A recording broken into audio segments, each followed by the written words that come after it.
I'd stolen from my mum, I'd stolen from my stepdad. I was creating havoc in the house. I sort of bounced around from hostel to hostel. When I was about 18, I got a shared house, started to steady out a little bit. I got pregnant with my daughter. I suddenly became aware of this responsibility that I had. So I started to try and get my life on track because there was someone else. And I actually had this sort of little thing in the back of my mind that maybe this will change everything. Even though I had people in and out, I felt quite alone in it all. And I realised that I had this child and I had no idea what I was doing with her. When she was about a year old or something, I started dating this other guy. We were drinking a lot. It got to the point where we used to fight. I think even police came into the house one time looking for him. The health visitor or someone had come round and they'd seen it, so then they recognised that something wasn't right in this relationship that I had. I put on a good front for a little while for them just to get them off my back, but actually I was really desperate for the help. So then that sort of relationship continued to when I fell pregnant with my boys. I thought, okay, let's move out the area, let's try and do everything again. I was quite emotional, quite highly strung, and I self-harmed, and I'd done it quite badly. So I had to take myself to A&E. When I got help, they then informed me, we've called the social services and they've taken the kids. I didn't understand it because it had never got to that point because I'd always managed to sort of pull it all back together again. So then when I got home from the hospital and I saw the kids had gone, I just died inside, I guess. Everything I'd worked for, the only good things that I had in my life had been taken from me. So I pushed the big button and went, let's go into self-destruct, and that was it. I was like sort of really like in the depths of addiction now. Like I had music going at all hours, madness, different people coming in and out. I could overhear my neighbours talking about just me and what was going on with me. You can come at me all day long, but they said something about my kids. I went flying out the front door. I was on the first floor. I went down, started banging on this one neighbour's door. I can't even remember what she said, if I'm honest, and I just launched at her and cracked her straight on the head. As soon as I did it, collapsed on the floor, and I sat there crying my eyes out, going, I'm so sorry. It was like someone else had taken over altogether. It's just all the emotions, everything bubbled up into that moment.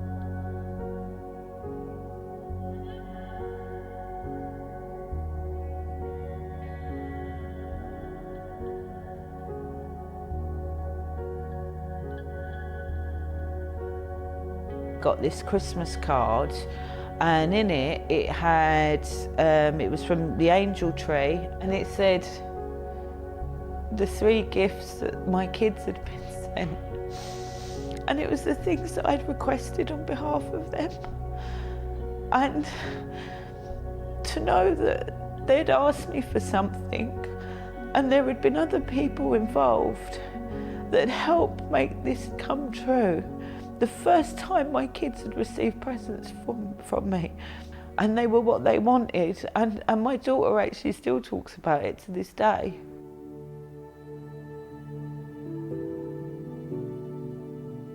For a long period of my life, I had been a nothing, a nobody, and I was a failure as a mother. But all of a sudden, there was people who I don't even know who knew I was in prison. I could have been in for anything for all they knew, but they didn't see that, they saw a person. And that was the importance of Angel Tree for me. They didn't see a crime, they didn't see a conviction, they didn't see a failure, they saw a person. And at that moment, I felt human again. What you may see as just a small gift at Christmas, or a little bit out of your wage, or a little bit out of your time, this is actually a seed that you can plant within someone's life that could actually grow and bring change and freedom into so many people. You have the ability this Christmas to make a difference in not just one person's life, but in a whole family's life. So if you can do it, I ask you to do it.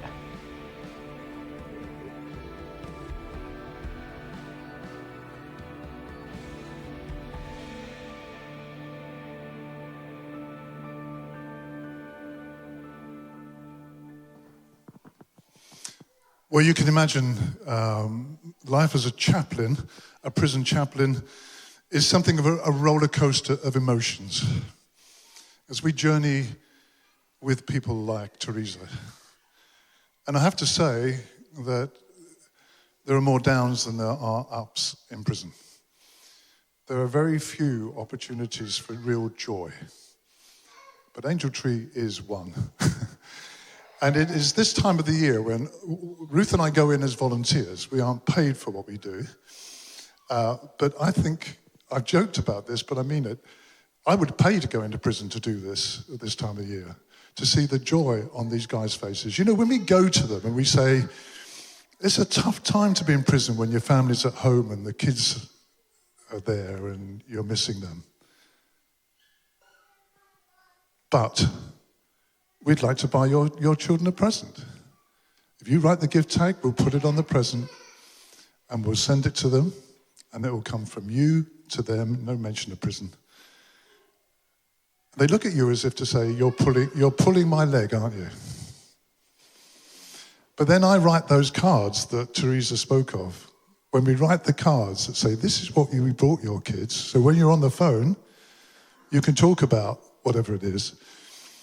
And I've seen grown men in tears when they open that Christmas card from us that says what we brought their children. Because I think right up until that moment, they've still struggled to believe that anybody would want to do this for them.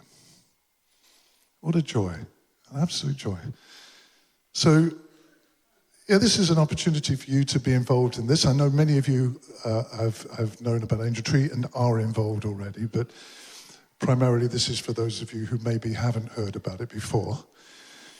So we are fundraising. That £20 mentioned there covers postage, and we send them all over the world, in fact. And we've sent one to Australia already this year. But you know, we do need funds for this, of course we do. But actually, we're very blessed. But nevertheless, I would, you know, invite you, if you want to engage with this, to give this morning. And it's a joy to be able to share, you know, our lives. If any time you want to talk with us about the work of chaplaincy and indeed work of prison generally, we're more than happy to talk to you in your home group or individually. So yeah, we are collecting this morning. We are still doing it in the old-fashioned way, cash, but we've got the sum up at the back there now as well. And we'll receive IOUs. We'll even take your car keys if you want. We're not fussy, but generally, this is an opportunity for you to be part of this story. And I want you to, you know what it's like when children open presents and their eyes are opened and they're really excited about what dad or mum has given them. We're going to be here tomorrow. We're going to be wrapping 100 of those presents. We're going to have a wrap session. It is joy. It is joy. Phil, if you reckon you're good at wrapping, maybe you'd like to get involved with that. I'm the world's worst. That's why I do the admin. But yes, every present that we wrap, we can picture those children opening those presents from dad, from mum. And, you know, keeping families together is so, so important. It reduces the reoffending rate significantly. It's proven statistic. So, yeah, I'd welcome you into this sort of family affair here of being part of this great initiative. So thank you.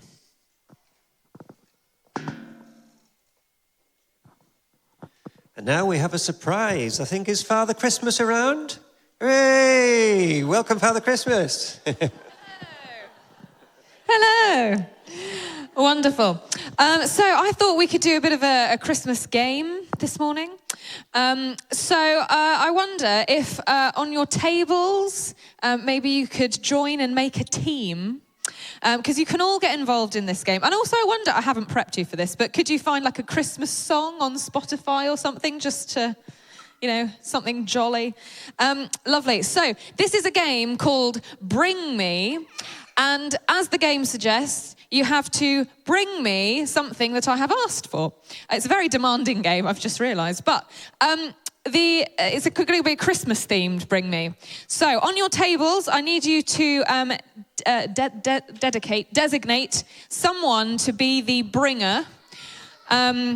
You could call them the runner, but you don't have to run. It just depends how competitive you're feeling this morning.